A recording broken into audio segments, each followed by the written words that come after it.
تاریخ اون چیزی نیست که فکر می‌کنین. امروز می‌خوایم با هم به دنیای پنهان معماران حافظه سفر کنیم و هنر قدرتمند بازنویسی گذشته رو کشف کنیم. تا حالا به این فکر کردین که اگه میتونستین گذشته رو تغییر بدین چی میشد؟ البته نه با یه ماشین زمان یا یه دستگاه پیچیده علمی تخیلی، بلکه فقط با یه قلم. همین ابزار ساده یه قدرت باور نکردنی تو خودش داره. قدرتی که میتونه واقعیت رو از نو بسازه. و خب داستان واقعی ما دقیقاً از همینجا شروع میشه. ببینید این قدرت اصلاً یه چیز تخیلی نیست. این یه ابزاره. ابزاری که آدما در تمام طول تاریخ ازش استفاده کردن تا حافظه جمعی ما رو شکل بدن. فکرشو بکنین، با همین ابزار ساده میشه اسمها رو از اسناد پاک کرد، روایتها رو عوض کرد و داستانهای کاملا جدید ساخت. بعدش چی میشه؟ چند نسل بعد اون حقیقتی که یه زمانی وجود داشته برای همیشه گم میشه و این نسخه جدید تبدیل به واقعیت مطلق میشه. اما خب برای اینکه بفهمیم این بازنویسی چقدر میتونه عمیق باشه، اول باید یه تصور اشتباه و خیلی رایج رو درست کنیم. باید فرق بین چیزی که واقعا اتفاق افتاده و داستانی که برای ما تعریف شده رو بفهمیم. اینجا باید بین گذشته و تاریخ یه فرق بزرگ قائل بشیم. گذشته مثل یه اقیانوس بیکران از تمام اتفاقاته. هر لحظه، هر آدم، هر چیزی. اما تاریخ فقط یه قطره از اون اقیانوسه. داستانیه که انتخاب شده، گلچین شده و برای ما باقی مونده. راستشو بخواین تاریخ داستان بازمانده هاست.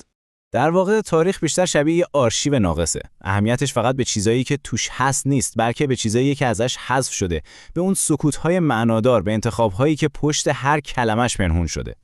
و این انتخاب‌ها هیچ وقت تصادفی نیستن.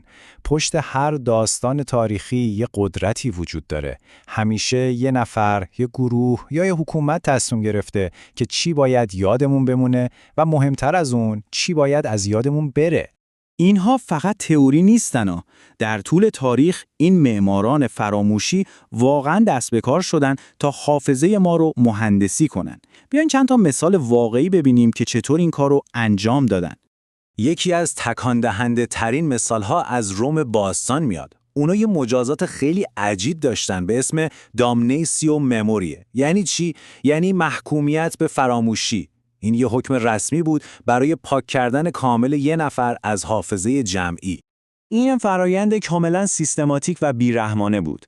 اول مجسمه‌هاش رو نابود می‌کردن، بعد اسمش رو از تمام کتیبه‌ها پاک می‌کردن.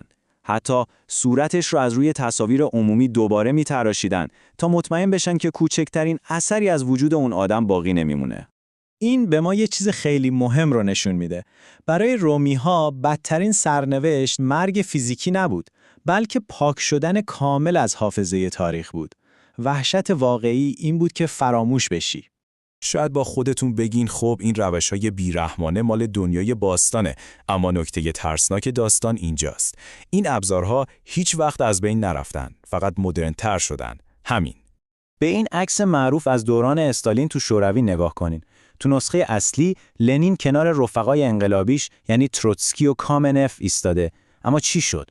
وقتی اینا به دشمنان دولت تبدیل شدن، استالین نه تنها از قدرت حذفشون کرد، بلکه از خود تاریخ پاکشون کرد. خیلی راحت از عکس‌ها حذف شدن، انگار که هیچ وقت اونجا نبودن. نکته کلیدی دقیقاً همینه. اون اتفاقی که تو گذشته افتاده بود که تغییر نکرده بود. اما با دستکاری کردن اسناد و عکس‌ها، حافظه مردم و درک اونها از واقعیت کاملاً زیر و رو شد. پس یه نکته خیلی حیاتی که باید یادمون بمونه اینه: تاریخ هیچ وقت یه گزارش خالص و بی‌طرف از واقعیت نیست، بلکه همیشه یه ترکیب پیچیده از 3 تا چیزه. اول واقعیت، یعنی اون چیزی که اتفاق افتاده. دوم تفسیر، یعنی اینکه چطوری اون اتفاق روایت میشه. و سوم قدرت، یعنی اون نیرویی که تصمیم میگیره کدوم تفسیر بشه روایت رسمی.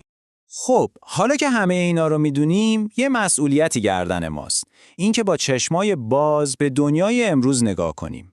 چون این مهندسی حافظه یه پدیده قدیمی و تاریخی نیست. یه فرایند زنده و جاریه که همین الانم داره اتفاق میفته.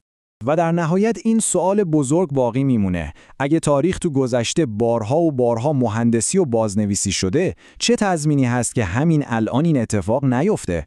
شاید همین لحظه‌ای که داریم با هم صحبت می‌کنیم، تاریخ آینده داره نوشته میشه و یه بخش دیگه‌ای از گذشته داره برای همیشه پاک میشه.